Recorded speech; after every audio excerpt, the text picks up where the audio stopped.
All right. It's Marcus here with episode 9 of the Horse Strain podcast.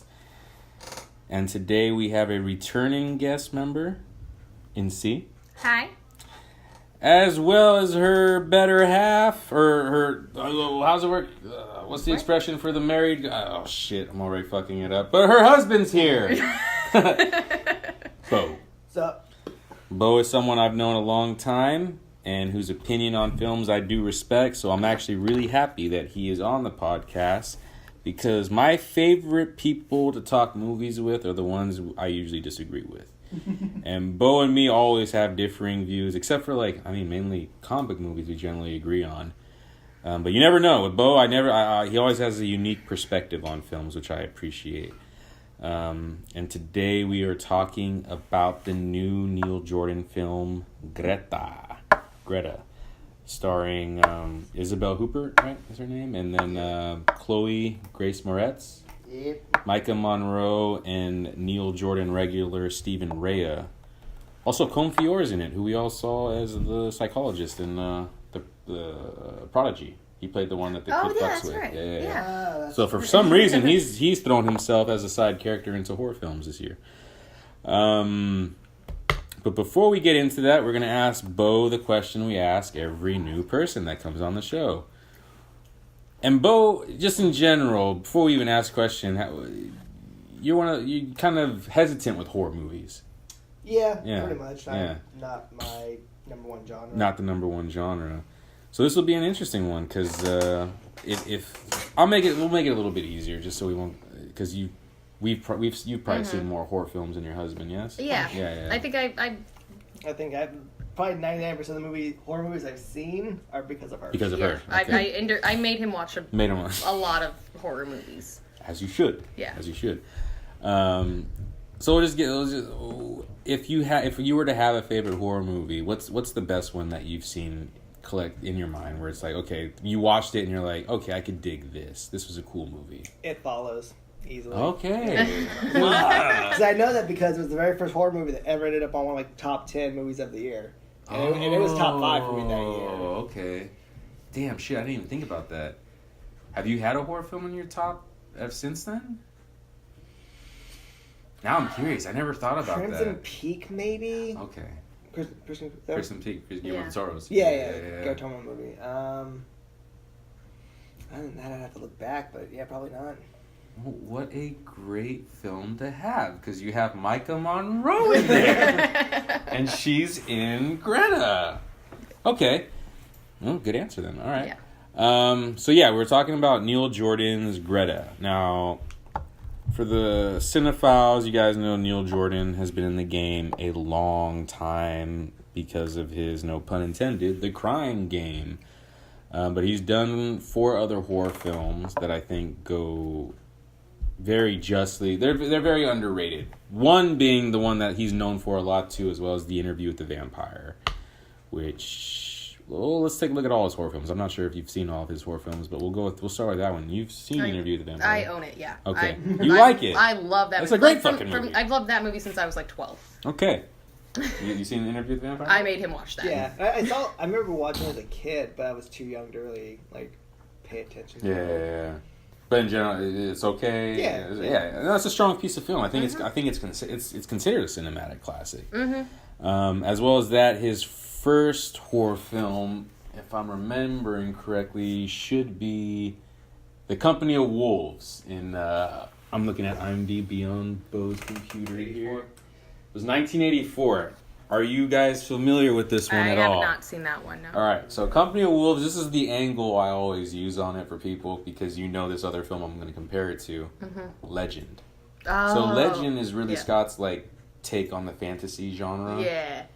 And even though Company of Wolves is a horror film, I'd say it's a really close comparison to his take on fantastical storytelling, fantastical elements. Mm-hmm. It's a werewolf film. Mm-hmm. It's about a girl who falls asleep, gets knocked out. I haven't watched it in a while, but she gets knocked out or falls asleep, and then she has these dreams that are broken off into almost an anthology type film where it's different scenarios with werewolves and whatnot. But the settings are so just elegant and fantastical, like Legend. The special effects, the makeup work works to this day. I still think it looks good.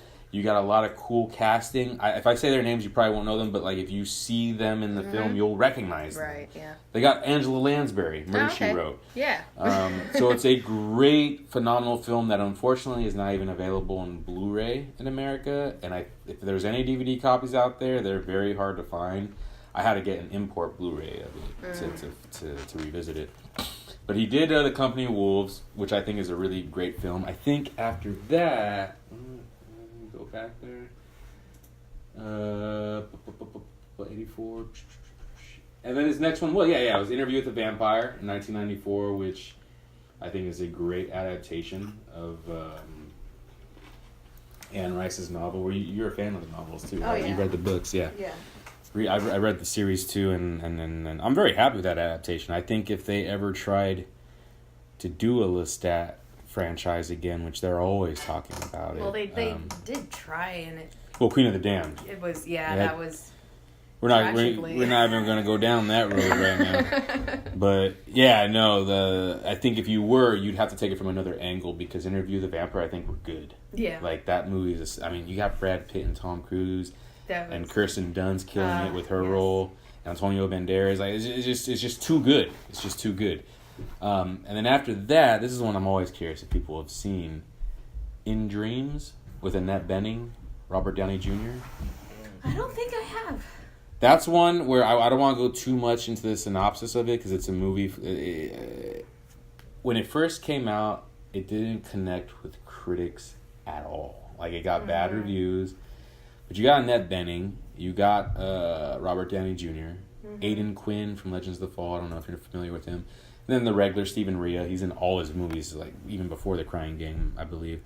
But it's a psychological thriller, one of those where like, is it her or is it the figment of her imagination?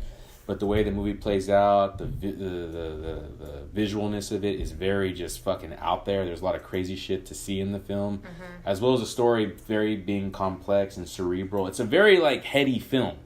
It's not your clear-cut horror film. There's a lot of... I don't think audiences were prepared for it. I still don't think they were prepared for it. But if you watch it now, I think people find things that are interesting. It's gaining a cult following. It's starting to get a cult following. So that was his third horror film, and I think actually, I was wrong. Greta's his fourth, no, his fifth, because we have, how do you say that fucking word? I always bought Byzantium. Byzantium. Have you guys seen that one? We did. We were talking about that the other day when we saw Greta. I don't remember. I know that we saw it, and I've got clippets of it like in my head, but I don't remember that movie. Because we saw it when it came out. I feel like you guys would like it. I feel like you would like it. Yeah. Because it's not your average... Like, this guy doesn't make just average horror films. They're very intelligent. They're very emotional. They're very thought-provoking.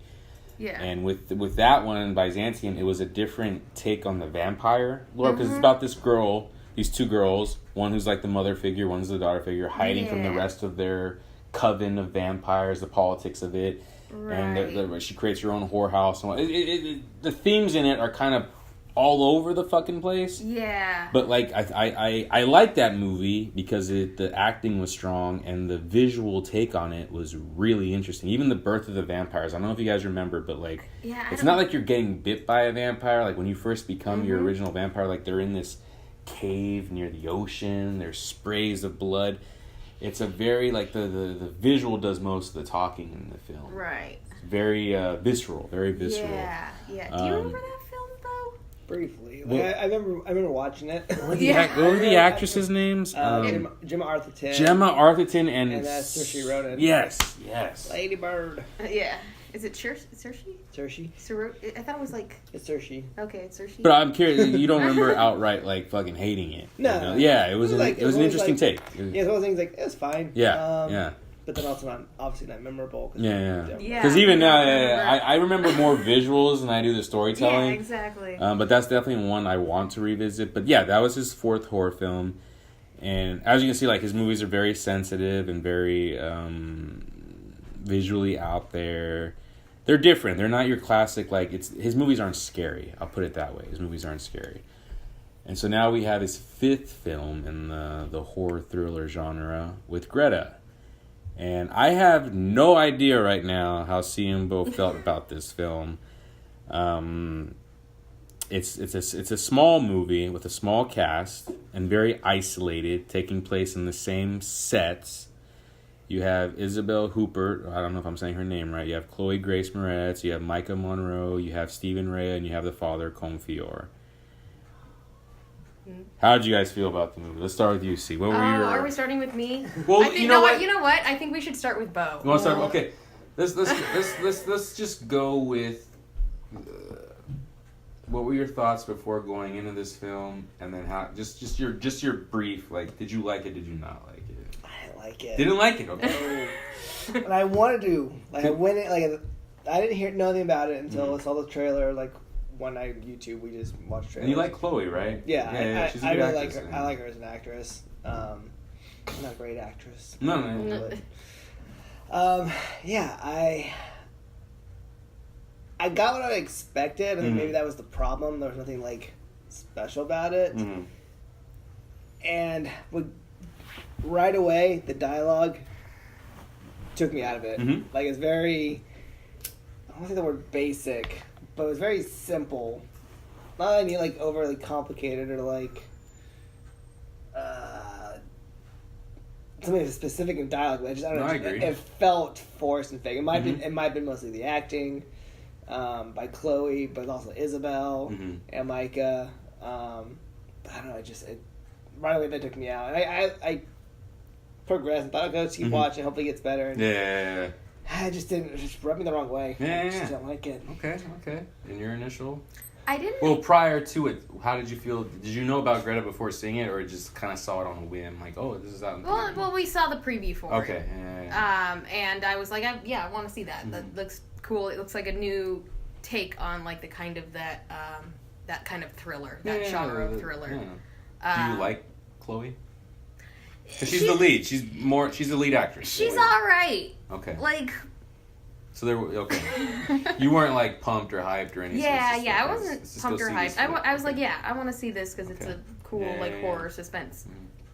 And I didn't hate it. You know, I thought it was a fun watch. I loved the fact that it was, like, you know, heavily female cast, like, carrying this movie.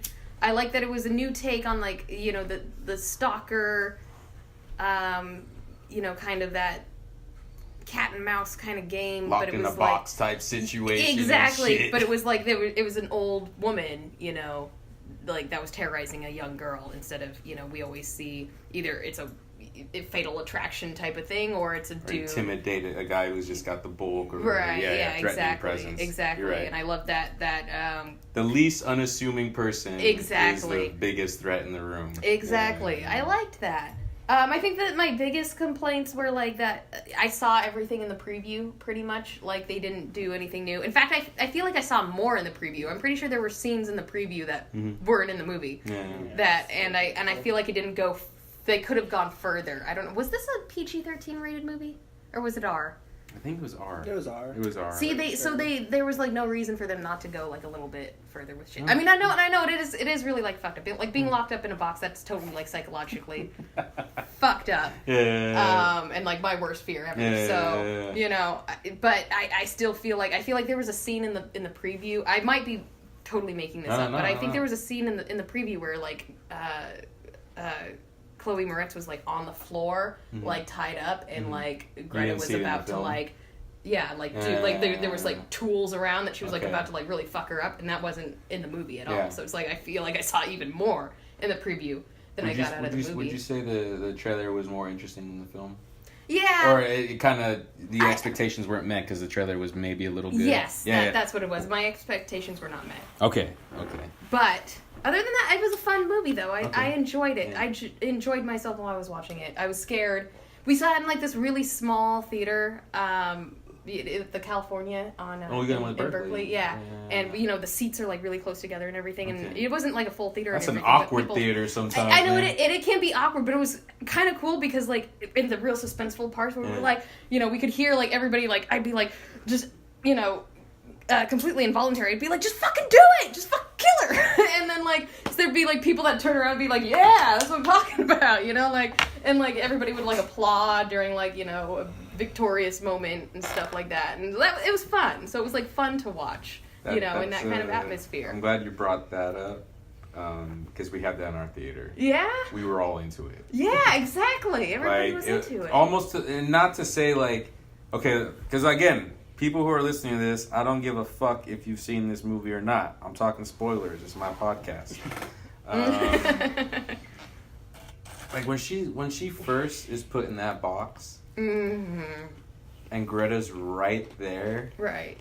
Like, I don't know. Maybe I was raised to say no one's going to put me in a fucking box. Right. But I feel like anyone who's right there with this lady who's not in her prime is going to grab her by the fucking ears and say, are you for real? I'm going to chew your face for a little bit right now for putting me in a goddamn box. Like, and that's where we jump. That's where the audience jumped. Like, are you fucking for real? Like, people were like, grab her! Like, people were upset. They're like, are you fucking real? That happened in our theater, too. And then me and Beau were discussing this, like, after the movie. This is where we got in kind of a heated discussion about it. Because that was my biggest beef with the two. You were like... just, like, this old lady's kidnapping this fucking, like, 20-year-old girl. Are you kidding me? Punch that bitch in the face. Okay, but here... she's in shape. She's a waitress. Obviously, she does yoga once in a while. She bikes in New York. She bikes? Yeah, in New York City. Come on. You live in New York City. She's in Boston. What? She got some Boston in her. She's gonna fuck her up. Like, come on. She's in Boston. Yeah. But, okay, yes, and I understand that completely, but I still... People always say that in, like, this genre of film, though. No, you're right. And it's like, you do not actually know what you would do in that situation, especially... So she doesn't just... She puts her in the box first while she's drugged, while she's passed out. While she's drugged and passed and then she keeps her in a box for, like, we don't even know how long. Yeah. And then she opens the box. And the psychological trauma that causes this person, like... You so can't be in a box. You don't know the fear that induces. Like, so she's like, this person has the power to put me back in this box. And, not. And that, psychological mayhem could, like... prevent her from there are weak people out there who don't know how to deal with a situation like that, and that's why where it's like when I watch the movie, I don't want to say a scene like that where you're like, come on. The director, this is where, like, I swear it's weird because I don't want to say I am a feminist. Like, I always think about these things. I'm like, I'm sick and tired of horror movies where it's like, I know badass women that can fuck someone up, that can beat me up. And I'm like, why are we still painting this picture of a female who can't handle her shit in a situation like that? And it would make for a far more interesting film because we've seen this scenario so many times. Give me the scenario where a girl who is capable still has to fight her way out of this. Right, yeah. But then again... This is a horror film. Mm-hmm. Yeah. And the director is playing on the audience saying, I'm not here to make you feel comfortable. Like, you're supposed to get frustrated. You're supposed to feel something. Exactly. I'm hoping that he would do the same if it was a guy in that situation. Right, yeah. If he shot it with a dude in there, you better show me the movie where the dude doesn't know what the fuck to do. Because there are guys out there who don't know what to do in a situation like that. And you never know how you're going to approach a situation like that. But that's why I'll say, I like the movie, but I also dislike it. First off, yes. The way it opens, the dialogue, the screenwriting, I'm like, these are the most basic people I've ever met in a film. Like, this is all just way too cookie cutter. The fact that, like, there's one scene... Was that a pun intended? You know, cookie cut. That's right. Which I say is a badass scene. I love the cookie cutter scene. Everyone was cheering. Yeah, everyone freaked out in the theater on that scene. So that scene was dope until... I'm gonna go in the basement. But... Yeah, I know. Then we were, then we had a whole discussion about that because that was badass of her. Like, we know she was capable of badass. But then it fucking fucked the audience over again right after that scene because, like, she hits her, fucking hand goes in the cookie cutter and gets chopped, and then she hits her on the head, And then she spends 5 minutes. Right, yeah, It's trying to get out. No, man, you take that fucking thing and you beat her head in. You make sure she never puts anyone in a box. Yeah, you know? Exactly. Don't put baby in a corner. Oh yeah, absolutely. And when you have that kind of adrenaline going, I feel like you go all the way. Exactly. That's where that was one scene where it was a leap of logic, because I could take the box one, the one I could see your point of view on that. Yeah. I could see both sides.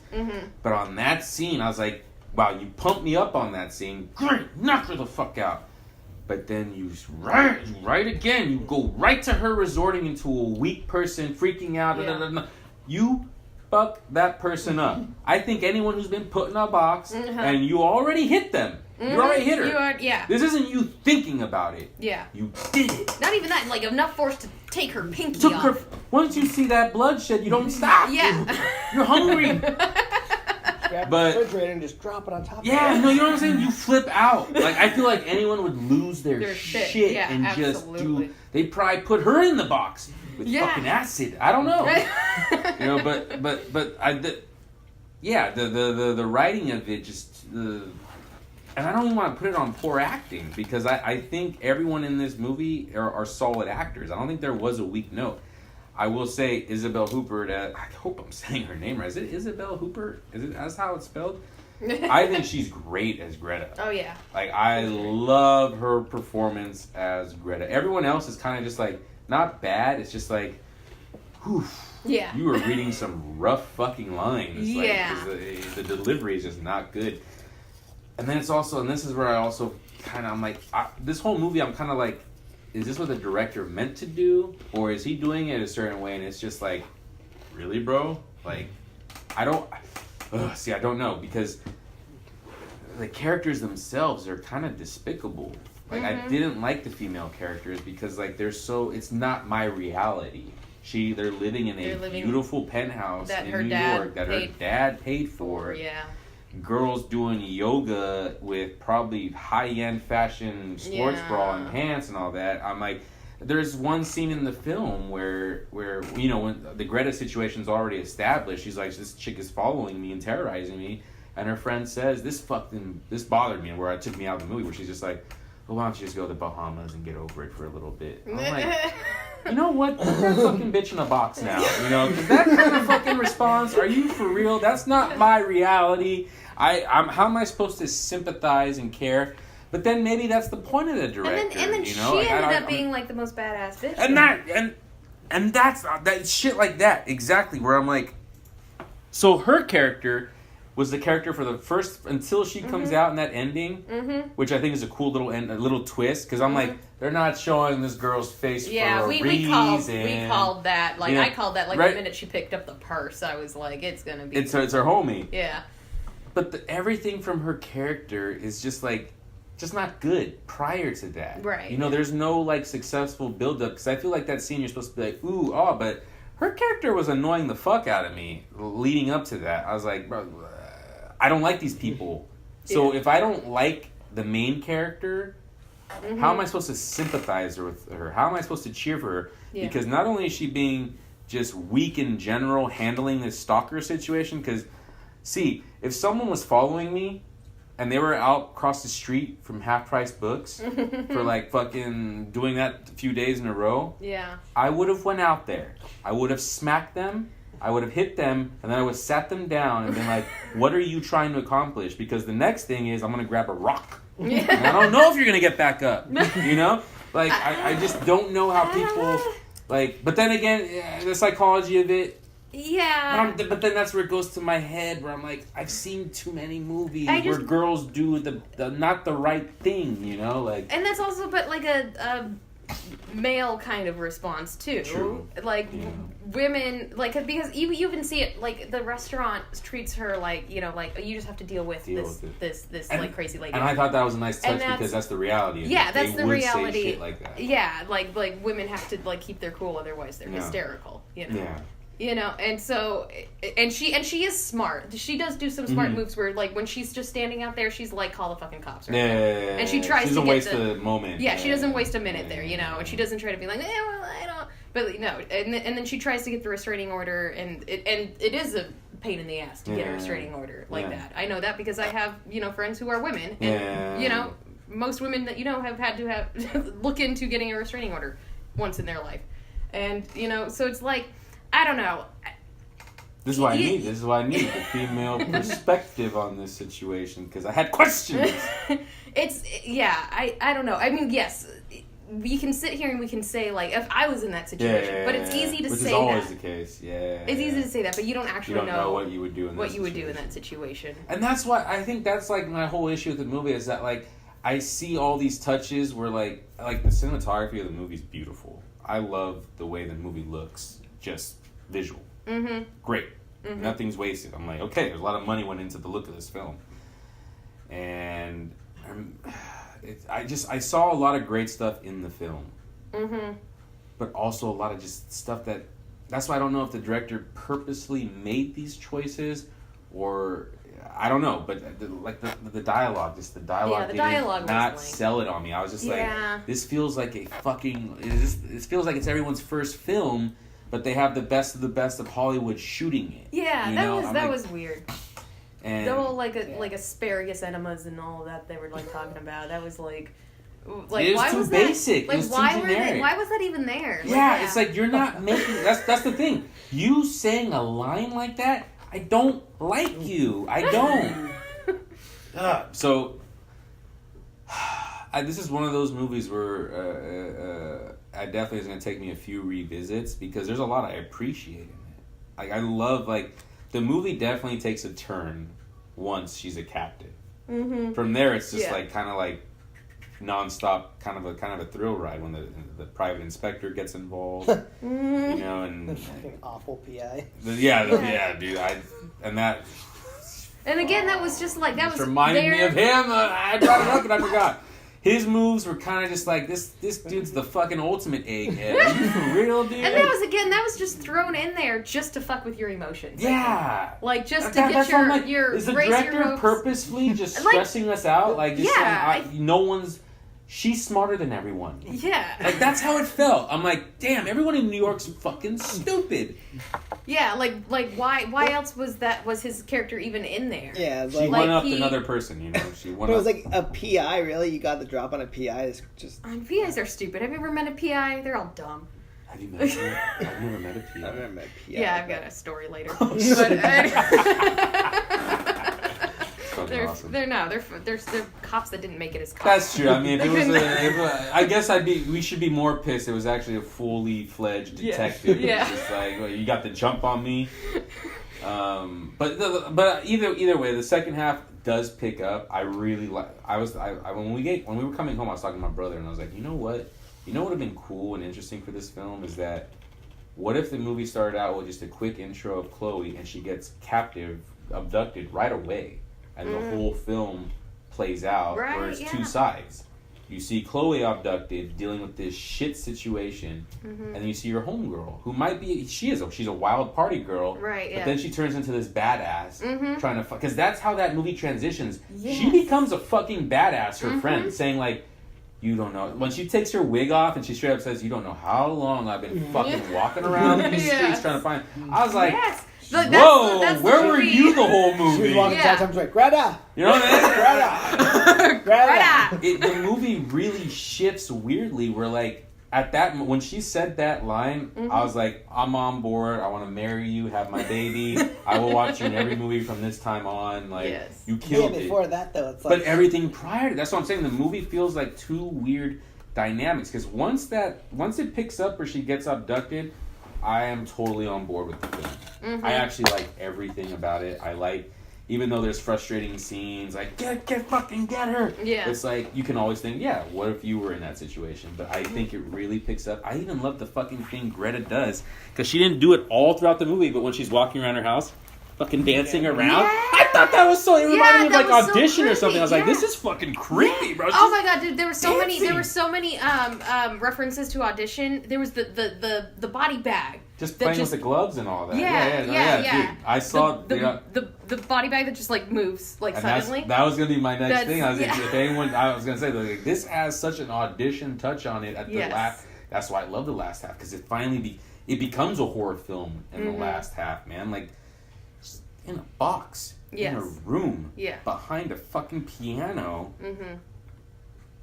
It was gnarly to me. I really liked the second half of the film. Really dug it, just for the entertainment purposes of frustrating the audience. It's just what sucks is that first half does stand out really weird to me, where I'm like, man, like, you just don't like anyone in the movie. You're like, I don't like these characters because of the crazy shit they're saying. Mm-hmm. I don't like the side characters because no one's fucking helping you. Like, this is all ugly all around. Yeah. But then, weirdly, on the second half, the shift changes and then... Yeah.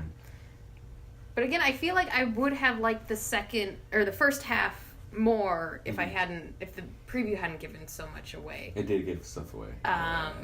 Because it's a very isolated film. I liked the dynamic between Chloe and Greta before before everything, but like knowing that was how it was going to turn into.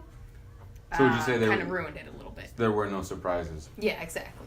No, I think the whole movie, the first half, you are waiting for her to just get abducted. Yeah. You're like, this is how it's gonna play out. Like that first scene when she's in the house and you hear like the rumbling. Mm-hmm. Yeah, and then like, she says, "That's you said it." You're like, "That's somebody in the closet." Yeah, I turned to Beau. I'm like, "There's a girl in that wall." Right away. I'll give you that too. That's probably the other thing that affected me on the first half is that the movie didn't. Like I said, I think it's a great twist with the friend doing that, but it's like it's not earned. It doesn't feel natural because everything prior to it doesn't lead you to even think that'd be possible. Mm-hmm. It's just random at that point. Yeah, and like that scene where like the dad goes to the PI. It's like this is who we found. It's like, I was like, I've never seen her. I was like, well, why isn't the roommate who has seen her not there in the room being like, yeah, that's the bitch. Let's go get her. There's too many loopholes in this story where it's like I feel like they would have found her really fucking quick, knowing that this crazy bitch over here has already stalked you to your work and whatnot. But then there goes into the world of like, people who do go for restraining orders, that shit's never easy, you know. So that's where I'm like, where the director? I'm like, was this all coming from a purposeful place or not? I don't know, but but I was entertained by it. Yeah, I was entertained by it. And I think it's the fact that the dialogue we're having here is basically the same fucking dialogue I had yesterday with like my family. Yeah. We were all talking about it. Right. And that's what's cool is that it definitely is a conversation piece. Which is, that's earned because the dude's a great filmmaker. The guy's done a lot of movies. Yeah. But where would you rate it?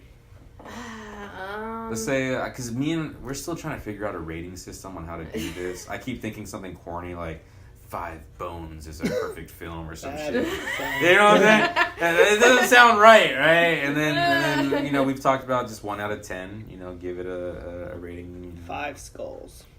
A 6 out of 12. 6 out of 12. 6 out of 9. Yeah, 6 out of 9. No, yeah, I'd give it like a 5. 5, okay. Yeah, out of 10. Okay, out of 10. Yeah, I was somewhere between like 5 and 6, right around there. Yeah. But I do like Micah Monroe. That's the thing. Like that's where like the first half, because the movies I've seen with her, she doesn't play like a dumb fucking blonde or anything like that. Like generally I like her characters in her films. I think she's a good actress. Mm-hmm. So on this one, what I thought I liked about her a lot, and I really want to see more from her, that she plays this kind of despicable character. Mm-hmm. But when she turns on the badass hat in that last half, I was like, okay. Yeah. Like, you're a good actress. Yeah. So I want to see more from her. But Chloe is still, she's a good actress. I'm ready for that. I'm ready for that big role, How old is she now? She's still in her 20s. 20, yeah. 22. It's just because she's been in the game hell long since she was a kid, but I did appreciate her in the role. She played really, that character. Seen anything from her that really has blown me away yet? Her best performances were as a kid. Like Kick-Ass. Kick-Ass and Let the Right One In. Yeah, no. I like Let the Right One In. That's right. I forgot about Let the Right One In. She is good in that one. But I won't say she's bad as an adult, but I haven't seen anything that's like. I thought she was okay in Carrie, the remake. Carrie wasn't bad. That's what I'm saying. I won't say she wasn't bad in this film. But she wasn't bad in Carrie, but she's obviously a good actress. I think she's a good actress, and I would like to see her in something where it's just like, okay, let's take your career to to the next level. But she's a strong actress. She's capable. Maybe she should step away from the horror genre for a little bit.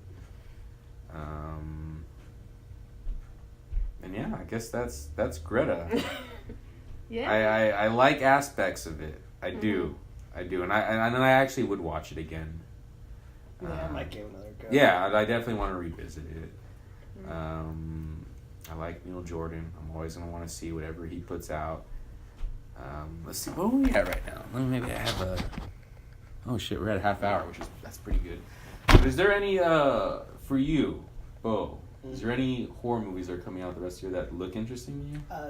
Us, yeah. Oh yeah. Fuck That's yeah. obvious. Oh, Okay. Us. Yes. Did you guys see that new trailer that came out? I don't think I've seen the most recent. Yeah, the new trailer's pretty good. But I'm on board, like, regardless. Like, there didn't even have to be a trailer. I'm on board. Yeah, I don't really want to see a second trailer. No, that's I hated myself for watching it. I was like, okay, you guys are showing a lot. You need to step away from this. Okay. Yeah. What about you? Is there anything? There's so many like horror movies coming out that I want to see. Well, where do you brought up the Child's Play thing before we started podcasting? Yeah. You haven't watched the new stuff that's coming from Netflix and the original creator. So, what are your thoughts on just a Child's Play remake in general? I feel like it's unnecessary. But my girl Aubrey Plaza's in it, so we didn't talk about that. That's the thing. That's the major factor that has me intrigued. Main draw to that movie. I'm gonna see it because she's in, like, I won't say the infancy of her career, but she's at a good spot right now. Yeah. Like, she's another one that's like, it's gonna break any day. Oh, she's gonna. I mean, she had Ingrid Goes West, and I still haven't watched The Little Hours. That's on Netflix. Oh, it's good. She was good. That was like a role that she was Okay. creating. It was just like a. But everything but no, I loved it though. She cracks me up in that. Yeah, it's a good movie. It's more like, it's not like a performance. Because she's still playing April Ludgate from Parks and Well, that's the thing. Everything since then, she's kind of curated a good resume so far of playing her character she plays kind of the same character, but except for that Ingrid Goes West, that was did you guys see Ingrid Goes Yeah. West? That shit was dope. Yeah. Her performance was wild in that loved movie. it, yeah. But she's at a good spot where it's like,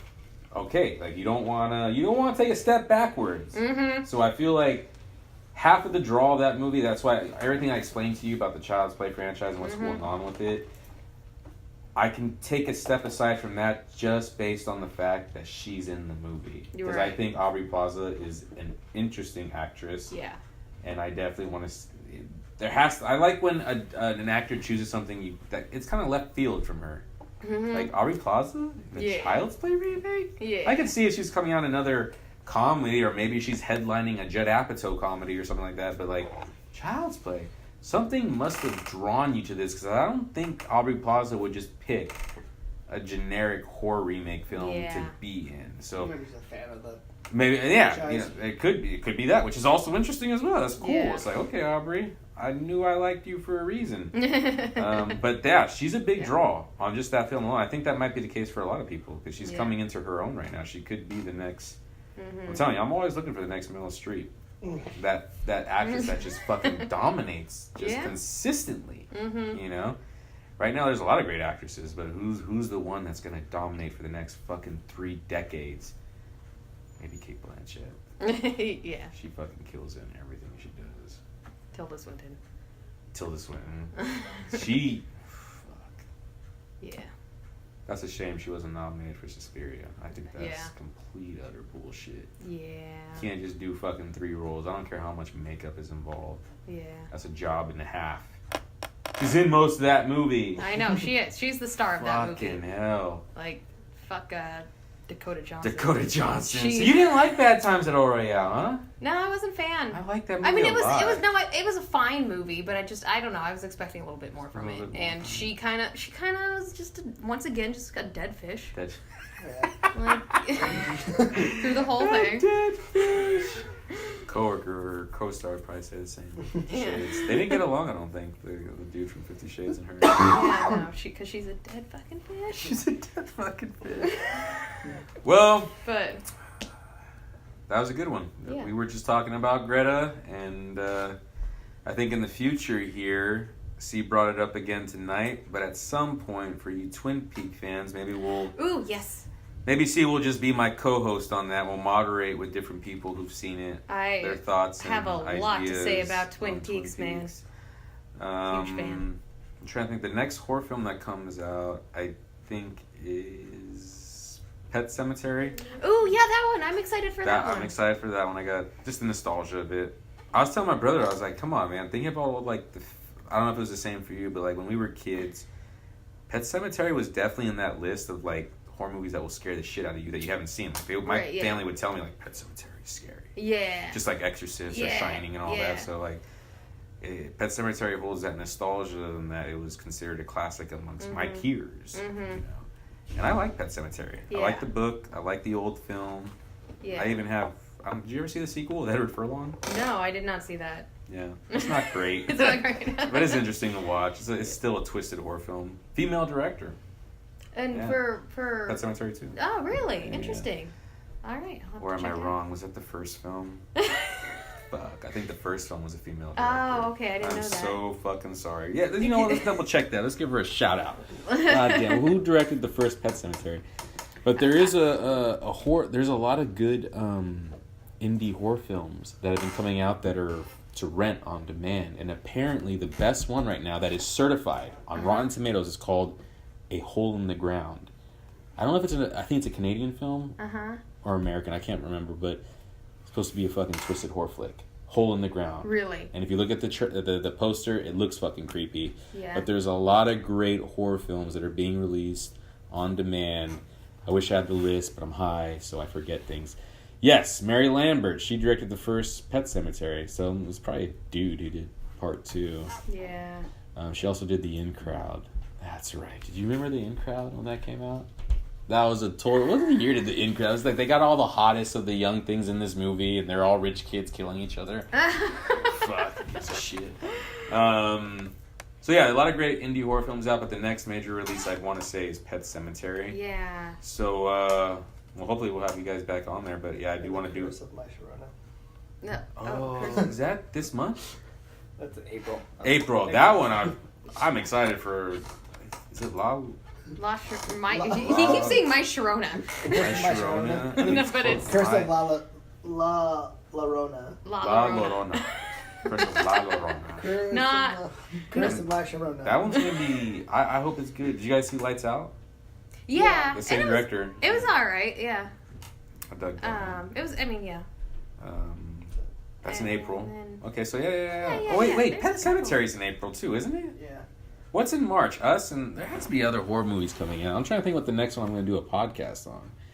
Greta, Captain Marvel this week, which I'm thinking we might even do a podcast. I'm sorry, horror fans, but I think I'm going to start doing a Marvel episode on this thing. And after that... okay, so Us is the next big horror release. I think everyone's looking forward to that one. Yeah. Jordan Peele's second directing effort. This looks like a horrible movie. 5 Feet Apart. Yeah, that's right. Yeah, that trailer is a... I'm just gonna shit anywhere for that movie. Shit. 500 feet away from me. But Jordan Peele, I think this is I think I even said this in the last podcast. This is a big deal because like this is his second film, and that first one was strong. It's like Alfred Hitchcock, M. Night Shyamalan with The Sixth Sense. Yeah, absolutely. That second film, everyone's like. But I don't know. From the previews, it looks. It looks great. Great. Yeah. It epic. Looks, like the previews scare me, mm-hmm. which is like that doesn't happen. Mm-hmm. I'm nervous about it. Yeah. You know, I don't know what the story. We still have no fucking idea what the story is. Yeah. You know, it has some kind of meaning. Like just from the previews, you can tell it has something. You don't know what it is yet. Yeah. But and why they keep and then you know what throws me off is the trailers with the ink blots as part of the design of the titles. I'm like, what the fuck's up with the ink blots, bro? You're really going in deep, aren't you? You're going in deep with this one. It's gonna be psychological. So that one we've already we want a big one on that one. Yeah. We may even get some people in on Skype, like set up the laptops and have people. Like I want Casey on that one. My brother's gonna be in Monterey, but I want him and his girl in on that one. So I don't know if we come here. My internet signal's weak at my house. Do you guys have Wi-Fi here? Yeah, see, fuck, I need to find someone with Wi-Fi. Trying to turn our house into your recording studio. Or... Huh? You know what I'm saying, right? Shit.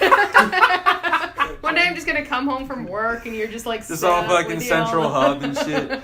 Well, we still gotta figure out the logistics of that one because I want like a lot of voices on that one. Yeah. Because I think a lot of people have an opinion on how they feel about Get Out, which generally I think is. Did you guys like Get Out? Yeah. Oh yeah. Yeah. That was a great film.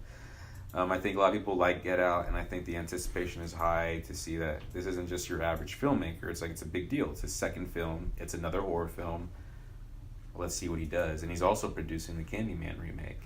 They picked a female director, and casting is pretty much almost locked down. They were supposed to have Black Manta as Candyman, but now they're saying he may not be that role. He might be another role. But the Candyman, that's going to be a big... I can't wait for that. That's going to be great. But that's a whole other podcast. We're definitely going to do a Candyman one day. But I think Us is the next podcast for the Horror Strain. So, yeah. Unless we do had C on. Twin Peaks. Or we do... Well, we're definitely going to do a Twin Peaks one. We'll definitely do a Twin Peaks. Yes. But thank you to C. I think this is your third time on. Yeah. Third time. I like it. We got Beau on. Is this your first podcast, Beau, or... With you. With me? Yeah. Shit. And you eventually you want to do your own podcast, right? At some point. Yeah, That's in the works. In the works, yeah. So keep a lookout for that. We'll let you know when Beau drops his podcast. But yeah, this is episode 8, and we were just talking about Neil Jordan's new film, Greta. We'll catch you guys next time. Have a good one.